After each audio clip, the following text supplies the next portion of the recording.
नमस्कार, आप live cities देख रहे हैं। मैं हूं गरिमा भारती। मार्च का महीना चल रहा है और इस महीने में लोगों को काफ़ी टेंशन रहती है, हाफाधाफी मची रहती है कि आखिरकार टैक्स कैसे दिया जाए, कैसे बचाया जाए और चीज़ों को कैसे कैसे करके मैनेज किया जाए। इस सवाल का जवाब कोई आम व्यक्ति नहीं दे सकता है। सवालों के जवाब कोई बेहतरीन सीए ही दे सकते हैं हमें, और इसके लिए हमारे साथ जाने माने सीए जो कि 2 दशकों से ज़्यादा से सीए की प्रैक्टिस कर रहे हैं और साथ ही साथ आईसीएआई के पूर्व अध्यक्ष रहे हैं बिहार चैप्टर के। आपको हम मिलवाते हैं मशेंद्र कुमार मशी से और तमाम सवालों के जवाब हम उनसे ही जानेंगे। लाइव सिटीज़ में बहुत बहुत स्वागत है। Thank you very much. तो जैसा कि मैंने कहा कि मार्च का महीना चल रहा है और टेंशन बहुत रहती है। मैं बिल्कुल एक आम नागरिक की तरह सवाल करना चाहूँगी जिससे इनकम टैक्स का ज़ीरो नॉलेज है और मुझे नहीं पता कि क्या क्या चीज़ें होती है, किन किन चीज़ों का ख्याल रखना चाहिए जिससे मेरा थोड़ा टैक्स भी बचे और मतलब मेरा बेनिफिट हो। तो सबसे पहले मार्च का क्या महत्व है फाइनेंशियल वर्ल्ड में? Thank you Garima ji for this opportunity. ये जो है मार्च का जो महत्व है फाइनेंशियल वर्ल्ड में, ये हम लोग सभी लोग जानते हैं कि जो फाइनेंशियल ईयर शुरू होता है वो अप्रैल से लेके और एंड जो है वो मार्च में होता है। तो हर लोगों जो भी लोगों का इनकम है अप्रैल से लेके मार्च तक, उसका जो है गवर्नमेंट में ये व्यवस्था की गई है कि आप जो है उसका टैक्स, उस साल का टैक्स उस साल में आप पे कर दें, जिसको कि हम लोग एडवांस टैक्स भी बोलते हैं। या फिर लोगों का ये रहता है कि हम अगर कोई सैलरीड लोग हैं तो आप सुनते होंगे कि उसका जो है पूरा का पूरा महीने का सैलरी जो है कट गया और वो टैक्स में कट गया। वो नॉर्मल ये आप सुनने में आपको आएगा। तो इस केस में यही हम लोग का रहता है कि जो मार्च महीने होता है वो सबके लिए क्रूशियल होता है और गवर्नमेंट के लिए भी होता है। मतलब आप अगर उस साइड देखेंगे तो गवर्नमेंट भी चाहती है कि मार्च में हमको ज़्यादा से ज़्यादा टैक्स कलेक्शन हो। उसका भी जो बजट डिफिसिट होता है वो मार्च में ही भरपाई करने की कोशिश करते हैं। तो इसीलिए मार्च महीने का बहुत ही अधिक महत्व है इनकम टैक्स पर्सपेक्टिव से, गवर्नमेंट के भी पर्सपेक्टिव से, और नॉर्मल जो अर्नर हैं जो हमारे देश की अर्थव्यवस्था में कंट्रीब्यूट करते हैं उसको, उसके लिए भी महत्व है। मार्च और इनकम टैक्स की जब हम बात करते हैं तो एक आम आदमी के यानी कि एक टैक्स पेयर के रिगार्डिंग उनकी चेकलिस्ट क्या क्या होनी चाहिए, किन किन चीज़ों का ज़्यादा ख्याल रखना चाहिए? चेकलिस्ट बहुत ही इंटरेस्टिंग है आज की डेट में, इसलिए क्योंकि गवर्नमेंट जो है नॉर्मली डिजिटलाइज की ओर चल रहा है और आप जो भी ट्रांजेक्शन्स करते हैं वो नॉर्मली उसके ट्रेल कहीं ना कहीं गवर्नमेंट्स के डिपार्टमेंट्स में मेंटेन होता है। जैसे कि हम आपको छोटा सा एग्जांपल देते हैं कि आप सेविंग बैंक अकाउंट में कोई ट्रांजेक्शन किए हुए हैं तो वो आपको मालूम है कि हम सिर्फ सेविंग बैंक में किए, किसी को पता नहीं है, बट इट्स इन्फॉर्मेशन जो है वो वहाँ पे है कि आपने सेविंग बैंक में ट्रांजेक्शन किया है। सिमिलरली आप स्टॉक मार्केट में ट्रांजेक्शन करते हैं तो वो इन्फॉर्मेशन आपका वहाँ पे है कि आप स्टॉक मार्केट में ट्रांजेक्शन किए हैं। इसीलिए चेकलिस्ट में सबसे पहला चेकलिस्ट ये होना चाहिए कि आप अपने बैंक अकाउंट को भी चेक करिए कि आपने क्या क्या ट्रांजेक्शन किया है। आप अपने स्टॉक मार्केट के भी ट्रांजेक्शन को चेक करिए कि आपने क्या क्या ट्रांजेक्शन किया है। इसके अलावा कि आपका और क्या सोर्स ऑफ इनकम है, और भी चेकलिस्ट में कि टीडीएस आपका कितना कटा हुआ है। अगर कोई टैक्स लायबिलिटी आपकी बनती है तो कितना टीडीएस कटा हुआ है उसको आप माइनस कर दीजिए उसमें, सो दैट कि आपको और क्या टैक्स बनेगा ये पता चलेगा। सिमिलरली चेकलिस्ट में आप कह सकते हैं कि इन्वेस्टमेंट और क्या क्या किए हुए हैं और क्या इन्वेस्टमेंट करने की ज़रूरत है जिससे कि आपको टैक्स सेविंग बेनिफिट का जो है फ़ायदा हो सके। और भी चेकलिस्ट में मीन्स न्यूमरस है, फिर भी हम लोग एक ब्रीफली कहते हैं जैसे कि हाउस लोन लोग लिए हुए रहते हैं तो उसका जो इंटरेस्ट आप पे किए हैं वो आप देख लीजिए कि इंटरेस्ट कितना पे किए हुए, क्योंकि उसका भी हाउस लोन में भी टैक्स का डायरेक्ट कनेक्शंस है। तो इसी नॉर्मल चेकलिस्ट है जो कि आपके पास होना चाहिए जब आप प्लान कर रहे हैं टीडीएस मेरा कितना कटेगा या फिर टैक्स कितना देना है या एडवांस टैक्स कितना पे करना है। चूँकि एडवांस टैक्स का भी डेट जो है 15 मार्च होता है और टीडीएस भी आपको 31 मार्च तक कट जाएगा। इसीलिए ये चेकलिस्ट आप जरूर चेक करें अपना। और भी बहुत सारी क्वेरीज हैं जो इनकम टैक्स से रिलेटेड है, तो मैं सबसे पहले ये पूछना चाहूँगी कि अगर हम लोग आईटी स्लैब की बात करते हैं तो वो क्या क्या है? आईटी स्लैब हम लोग जो है बहुत ही नॉर्मल है, आप जानते हैं इस बजट में भी ऐसे चेंज नहीं हुआ है। लेकिन आईटी स्लैब्स के बारे में हम लोग जो है एक तो 2,50,000 तक का एक लिमिट है। 2,50,000 तक आपको कोई टैक्स नहीं लगता। 2,50,000 से 5 लाख तक जो है आपका 5% टैक्स है। सॉरी, 2 लाख से 5 लाख तक 5% टैक्स है आपका। लेकिन आप स्लैब में एक ऑप्शंस भी आता है, इसलिए मैं आपको बता दूं कि 5 लाख से 10 लाख तक आप जब जाते हैं तो 20% स्लैब में आप चले जाते हैं। So up to 2,50,000 nil, 2 lakhs to 5 lakhs 5%, 5 lakhs to 10 lakhs आप जाते हैं 20%, 10 lakhs एंड एवं 30% चले जाते हैं। ये जो है नॉर्मल टैक्स स्लैब है, हम लोग जो सभी लोग जानते हैं और इस पे हम लोग चलते हैं। जी सर, अगर एचआरए की बात करें हाउस रेंट अलाउंस की, तो उसके क्या बेनिफिट्स हैं, उसका क्या फ़ायदा है टैक्स के रिगार्डिंग? जैसा कि हम लोग जानते हैं कि हाउस रेंट अलाउंसेज एक सैलरी का कंपोजिशन, सैलरी स्ट्रक्चर में हाउस रेंट अलाउंसेज होता है। सो हाउस रेंट अलाउंसेज में अगर आप कोई रेंट पे कर रहे हैं और आपको एचआरए भी मिल रहा है, तो उसमें भी इनकम टैक्स में व्यवस्था है कि वो आपको डिडक्शंस दे, उसका बेनिफिट्स दे और उस पोर्शंस पे आपको टैक्स ना लगे, इसका भी व्यवस्था इनकम टैक्स में किया गया है। जी सर, एचआरए की बात हुई, अब हाउसिंग लोन की भी बात कर लेते हैं। अगर हम ब्याज दे रहे हैं तो हाउसिंग लोन पर हमें क्या फ़ायदा हो सकता है? हाउसिंग लोन्स पे फ़ायदा जो है, एक तो ये बहुत ही नॉर्मल लोगों में प्रेजेंशंस है कि आप जो है हाउसिंग लोन्स जो आप लेते हैं तो उसमें इंटरेस्ट एलिमेंट होता है। तो हाउसिंग लोन्स के दो फ़ायदे हैं, या एक तो होता है कि आप इंटरेस्ट पार्ट देते हैं, दूसरा प्रिंसिपल रीपे करते हैं। आप जब रीपेमेंट ऑफ हाउसिंग लोन्स होता है तो उसमें दो कंपोजिशन होता है, एक इंटरेस्ट होता है और एक प्रिंसिपल होता है। इंटरेस्ट पार्ट का डिडक्शन अलग से मिलता है और अगर प्रिंसिपल पार्ट आप रीपेमेंट कर रहे हैं तो उसका भी अलग से डिडक्शंस है। दोनों का अलग अलग सेक्शन है। सेक्शंस बताने से कोई बहुत ही टेक्निकल हो जाएगा, बट हम लोग ये कह रहे हैं कि इंटरेस्ट का भी बेनिफिट्स है और प्रिंसिपल भी जो रीपेमेंट करते हैं उसका भी बेनिफिट्स है। इसीलिए वो भी चेकलिस्ट में, आप जैसा शुरू में ही बताया, वो भी आपके चेकलिस्ट में होना चाहिए। टैक्स की जब हम बात करते हैं तो बहुत सारे कन्फ्यूजन्स भी आते हैं, उसमें से एक ये भी आता है कि हम कैसे अपने इनकम को टैक्सेबल स्लैब से घटा सकते हैं, तो इसका क्या जवाब है? टैक्सेबल स्लैब से घटाने के लिए जो है हम लोगों के पास बहुत सारा ये है। नॉर्मली जो हम लोग कहते हैं कि टैक्सेबल इनकम जो है, आपका जो भी इनकम हुआ, जैसे कि आपने अभी अभी पूछा कि एचआरए है, तो एचआरए को हम लोग माइनस करते हैं अगर कोई एलिजिबिलिटी आपकी बनती है डिडक्शंस के लिए। सिमिलरली आपने पूछा कि इंटरेस्ट ऑन हाउस लोन है, तो इंटरेस्ट ऑन हाउस लोन को भी हम लोग माइनस करते हैं उसको टैक्सेबल इनकम को घटाने के लिए।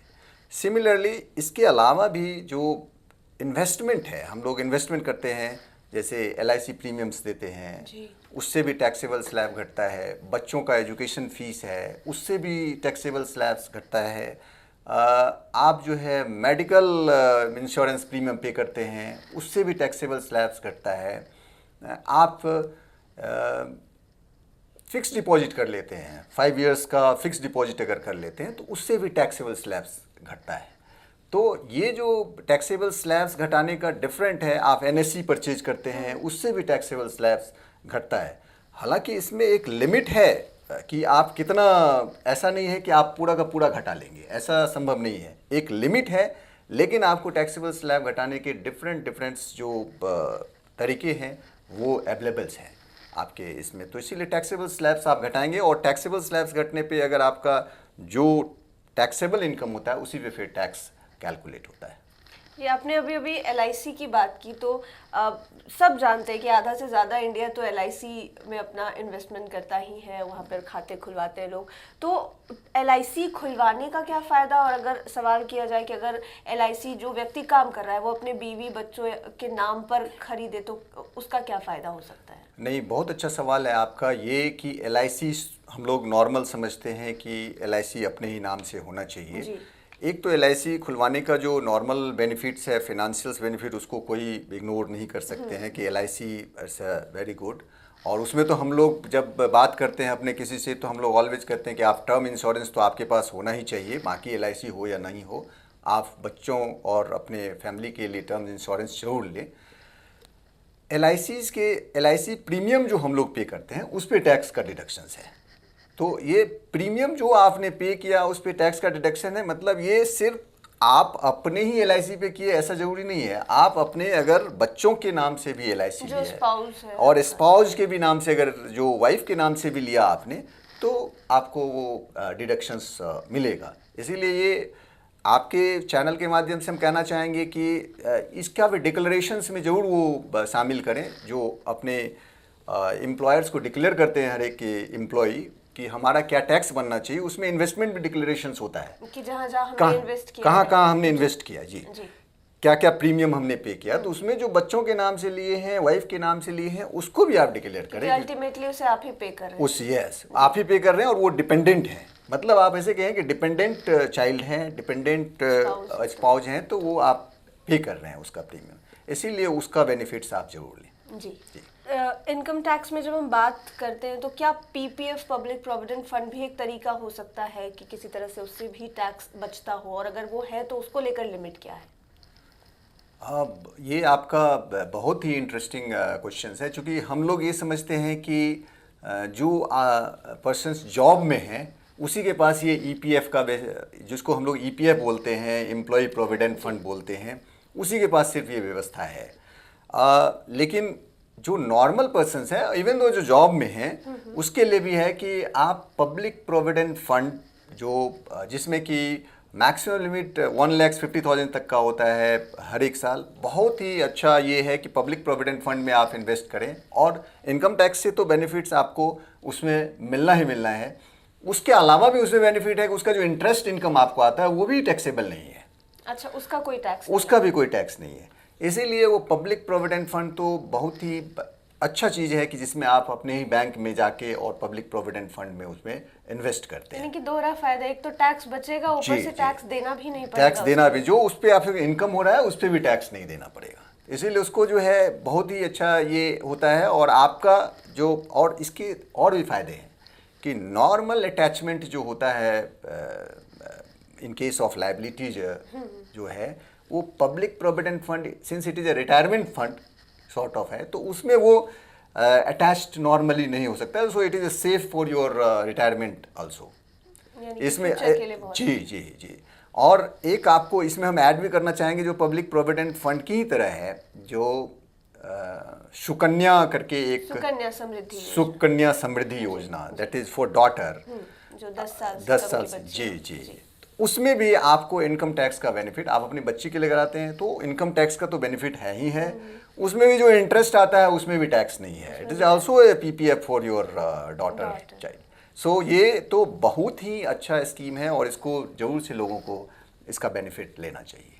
जी सर, हमने PPF की भी बात कर ली, लेकिन मेडिकल इंश्योरेंस भी एक चीज़ है जो ज़्यादातर लोग लेते हैं, और कुछ जो लोग नहीं समझ पाते उनके लिए मैं पूछना चाहूँगी कि इसका क्या फ़ायदा हो सकता है इनकम टैक्स के रिगार्डिंग?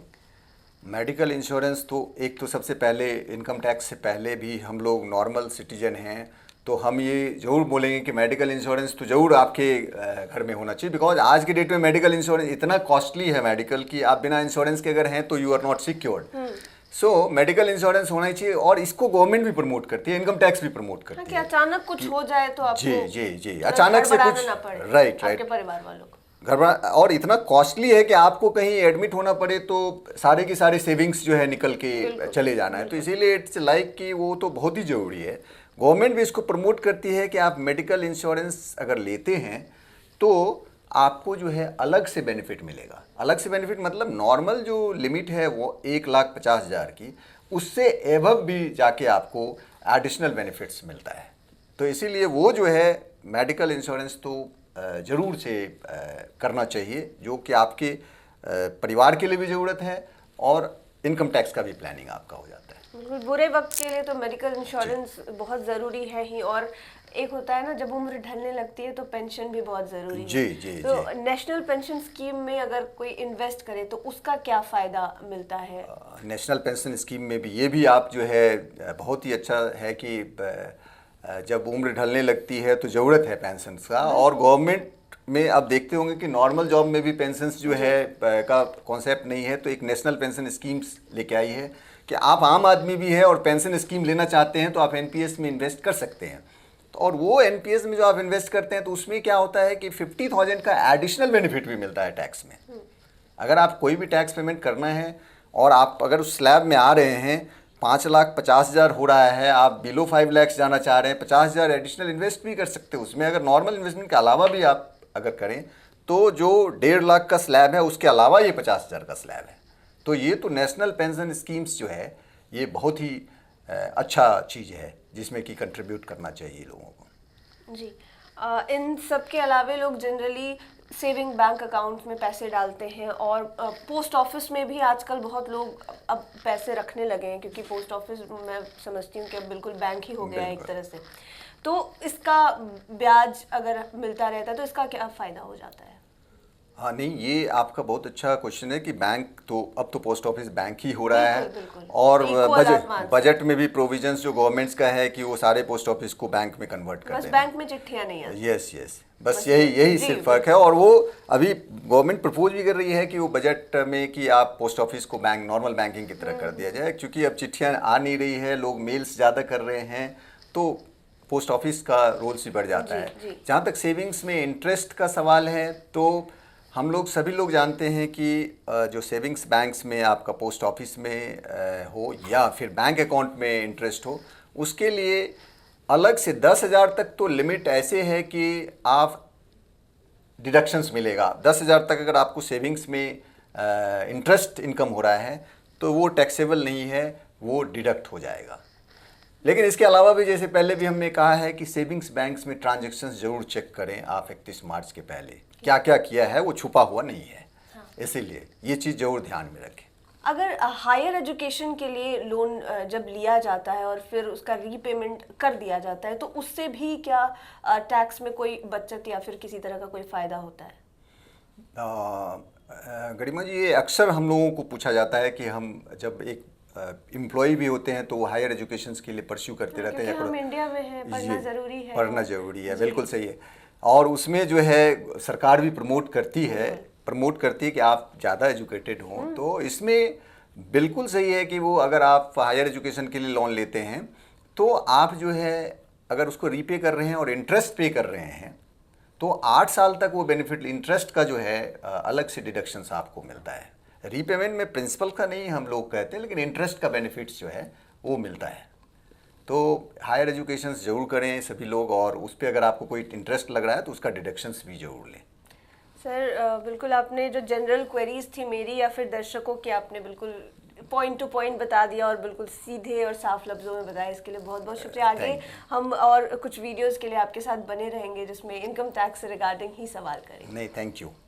तो आपने जाना कि इनकम टैक्स के रिगार्डिंग जो भी जनरल क्वेरीज हैं आपकी, आप एक एक चीज़ों को समझ पाए होंगे कि पीपीएफ में क्या फ़ायदा है, नेशनल पेंशन स्कीम में इन्वेस्ट करने से क्या फ़ायदा है और कैसे कैसे करके आप अलग अलग जगहों पर इन्वेस्ट करके या फिर स्मार्ट मूव्स लेकर टैक्स को बचा सकते हैं। और ये भी समझा कि फाइनेंशियल वर्ल्ड में मार्च का क्या महत्व है, लोग इतने परेशान क्यों हो जाते हैं मार्च में, और परेशान ना हो इसके लिए तमाम उपाय सीए साहब ने हमें बता दिया है। लाइव सिटीज़ के साथ आप बने रहें, हमारे चैनल को सब्सक्राइब करें। ये वीडियो फेसबुक पर देख रहे हैं तो पेज को लाइक करें, साथ ही साथ हमें ट्विटर पर ज़रूर फॉलो करें। धन्यवाद।